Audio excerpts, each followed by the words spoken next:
Hello everybody and welcome to the Kukali Bushcraft channel. Okay, so all of this water is meandering south. This is going to join the sea at Kemi. It's first going to join Uunasjoki River, and then round about the Arctic Circle it's going to join the Kemi River. And it's going to do that at Rovaniemi, where Marttiini have been making knives since 1928, and this is the first model ever to be produced.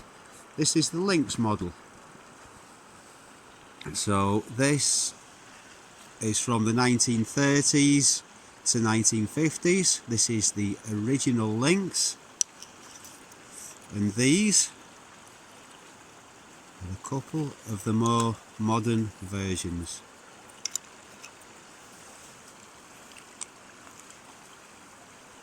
Okay, so I think that the differences between these two, which are the most similar, mirror the changes in finished knife manufacture over the years. This is quite typical of a knife from the early to mid 20th century, and these are quite typical of modern day puukkos. So the differences, if you see, we've got a fuller up there, we've got a much higher grind, and the thickest point of the blade is just here at the top of the cutting edge, where it starts to taper again towards the spine. Whereas these knives, they've just got a typical Scandi grind like you'd have on a Mora knife.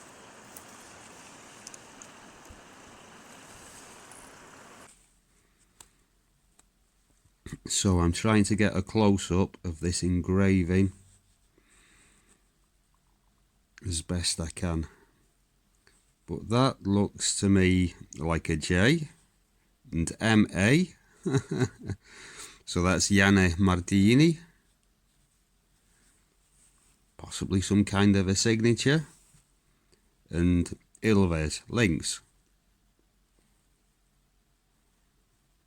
And it's got more in the fuller. But I really can't quite make that out. So there's nothing fancy on the ferrule, as you'd see with Järvenpää knives, for example. And the lacquer or varnish on the handle is in remarkably good condition. And that's something that tends to chip off their newer models. A little bit of paint there. So this knife has actually been used for something. It does look in remarkably good condition. I have roughly cleaned it up a little bit.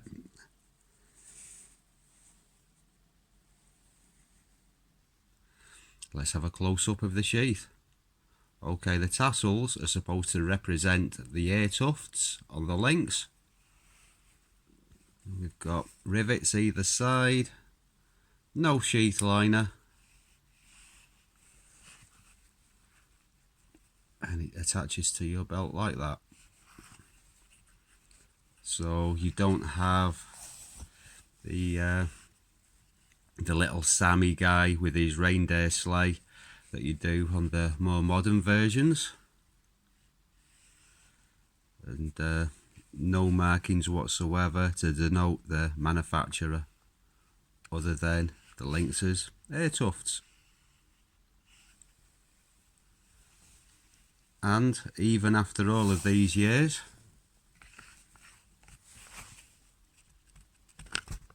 the retention's still not bad.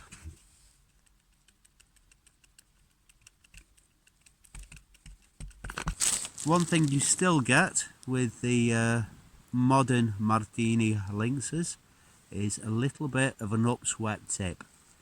In theory, that's for taking your coffee pot off the fire. But why the changes? well, you know, it's not just Marttiini knives. You see similar changes in other finish knives. This was a very popular kind of blade in the old days, whereas this tends to be more popular now.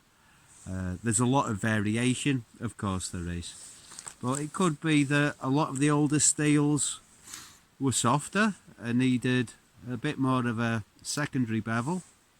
Marttiini blades are quite soft in general on the Rockwell scale, even now, but I don't think that's the reason, to be honest.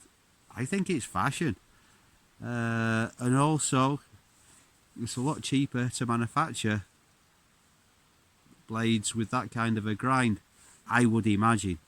I don't know. So if anybody else has got any theories, let's put the right this one doesn't have so much of a upswept tip. This is the Lynx Lumberjack, the carbon steel version. But yeah, if anyone else has got any theories as to why finish knife blades don't look like they used to in the old days, please let me know in the comments. Yeah, I like the old blades. I really do. I think the edge geometry works really quite nicely. I also think that they look nicer. But yeah, that's just me. And that's about all I've got for you today. Thank you very much for watching, and I'll see you all again soon for another Kookly Bushcraft video. Bye for now. Oh no, my fire's gone out. Not quite. I can rescue that one. 80 years old and still feathers like a champ.